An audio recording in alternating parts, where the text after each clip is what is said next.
ማህደረ ዜና ኢትዮጵያውያን መረጡ፣ ትናንት አልመረጡምም። ታሪክ ለሞላባት ከታሪክ ብዙም ለማትጠቀመው ምንም ለማትማረው ግን ታሪክ ለማትጠግበው ሀገር ሌላ ታሪክ፣ የተቃርኖ እውነት፣ ምርጫው መነሻ፣ የመምረጥ አለመምረጡ ሂደት ማጣቀሻ፣ የወደፊት አስተጋቦቱ መድረሻችን ነው። ላፍታም አብራችሁን ቆዩ። እነሱ ድምፅ ሰጡ፣ መረጡ። ልማታችንን ያስቀጥላል ብለን የምናምንበትን ፓርቲ በነጻነት እየመረጥን አገሬን ይመራን የሚለውን አስቀምጫለሁ። እነዚህኞቹም ድምፅ ሰጥተዋል፣ ግን አንድም አልመረጡም፣ ሁለትም መራጭ አስመራጩ ፈጣሪ ነው ባይ ናቸው። ምን ይደረጋል እንግዲህ አንድ ፓርቲ ይዞ ምርጫ የሚባል ነገር መቼም እንግዲህ ግራ ይገባል። እግዚአብሔር የተመሰገነ ነው። ያስተካከለውን ሰው ያስቀምጥልን። እነሱም አልመረጡም፣ ግን ተመረጠላቸው።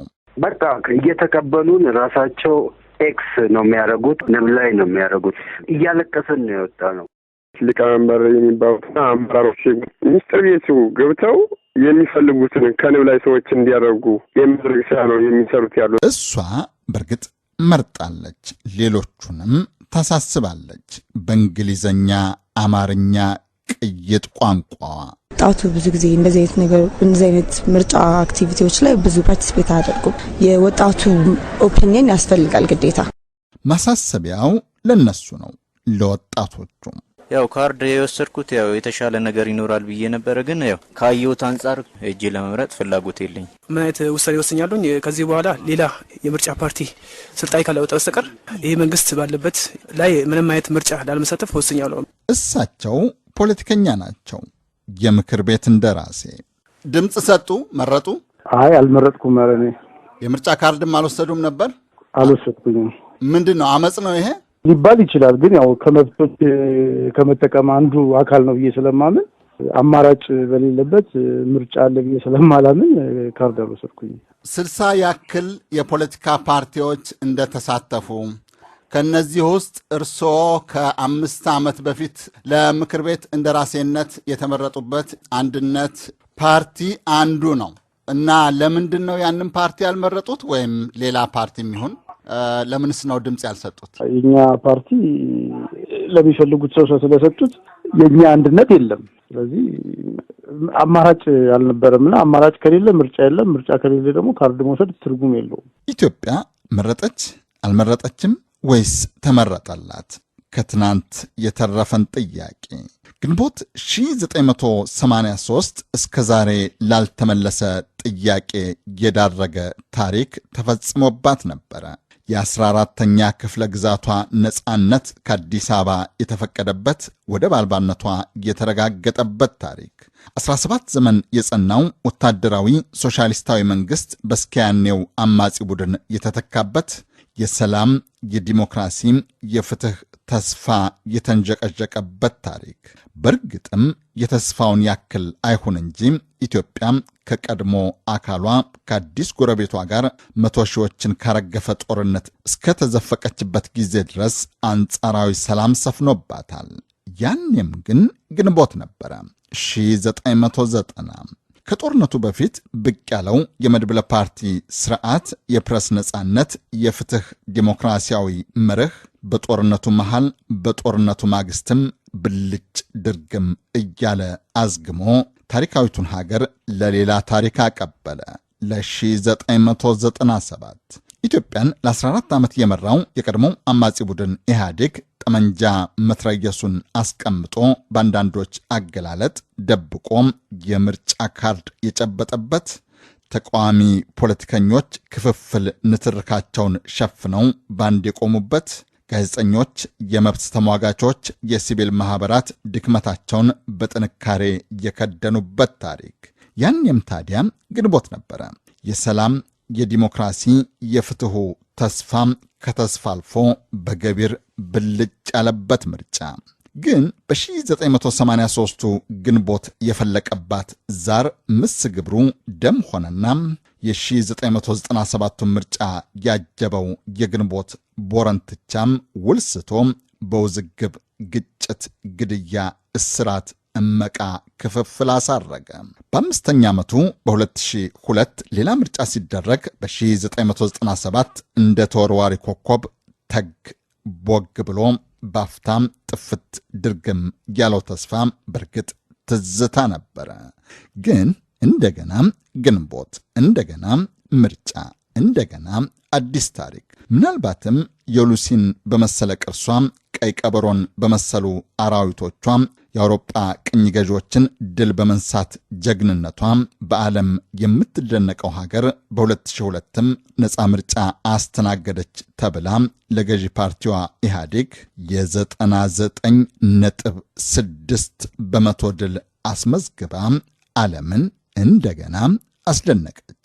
በያኔው ምርጫ ለምክር ቤት እንደራሴነት የበቁት ብቸኛው የተቃዋሚ ፓርቲ እጩ አቶ ግርማ ሰይፉን ስለ ትናንቱ ምርጫ እንዲነግሩን ሀሏል ናቸው። ዛሬ ትናንት ያው አብዛኛው ካርድ እንዲወስዱ ፋሲሊቴት የተደረገው ወይ የሚደግፍ ወይም ደግሞ ኢህአዴግን ካልመረጠ የሚሰራ ተብለው እንትን ባደረጉት ነው።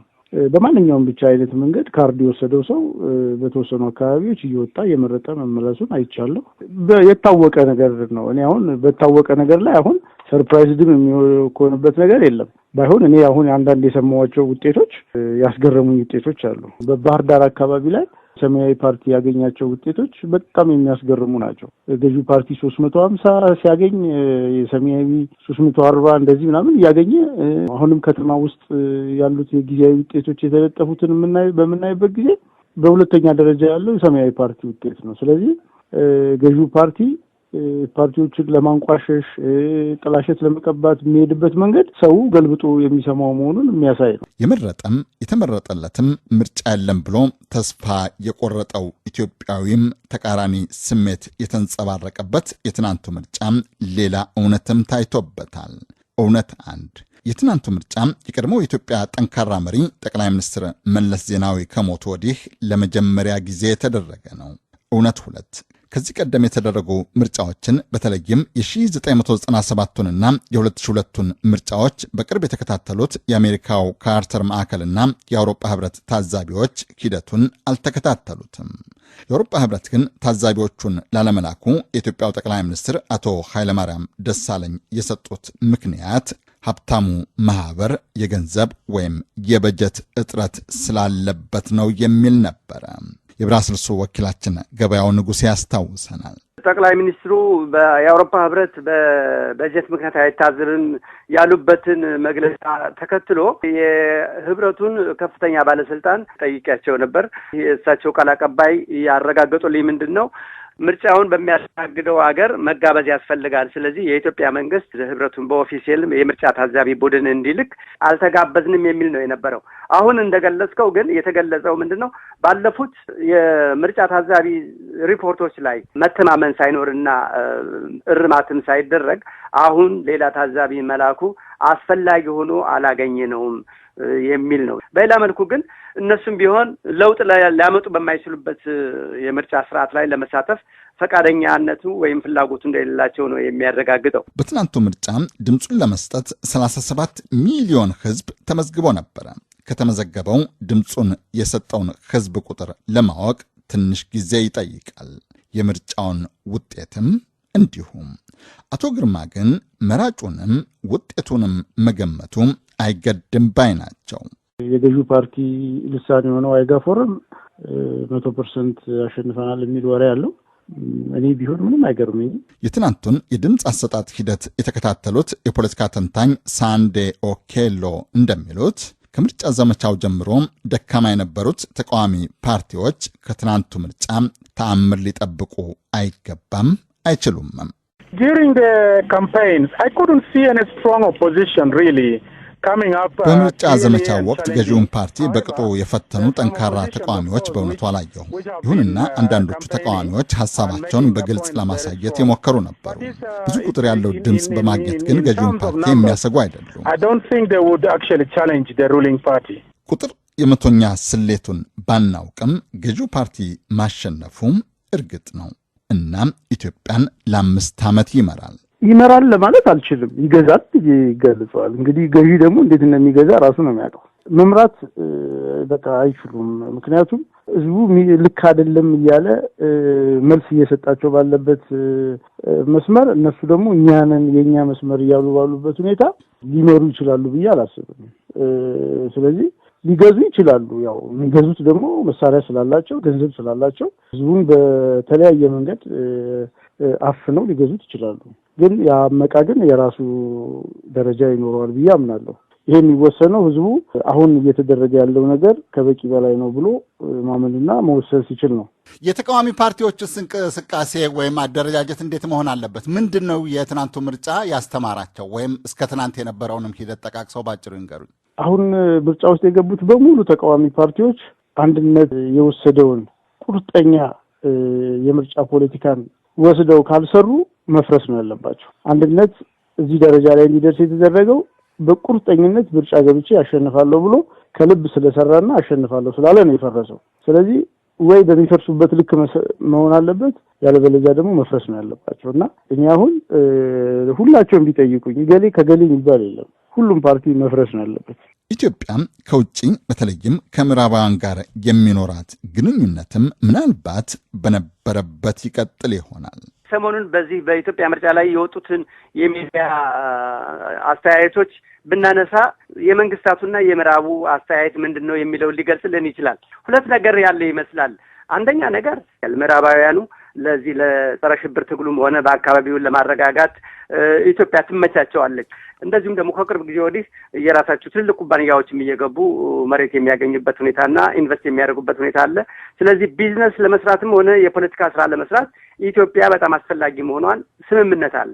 በሌላ መልኩ ግን የኢትዮጵያ መንግስት ገበያው ላቋርጥህ፣ ኢትዮጵያ ታስፈልጋቸዋለች ሲባል የኢትዮጵያ መንግስት ወይም ኢህአዴግ የሚመራው መንግስት ያስፈልጋቸዋል ማለት ነው ወይስ ሀገሪቱ እንደ ሀገር መንግስቱ ምንም አይነት ይሁን ያስፈልጋቸዋል ነው? አንድ የማይገባ ነገር ስላለ ነው ይህን የጠየቅኩ።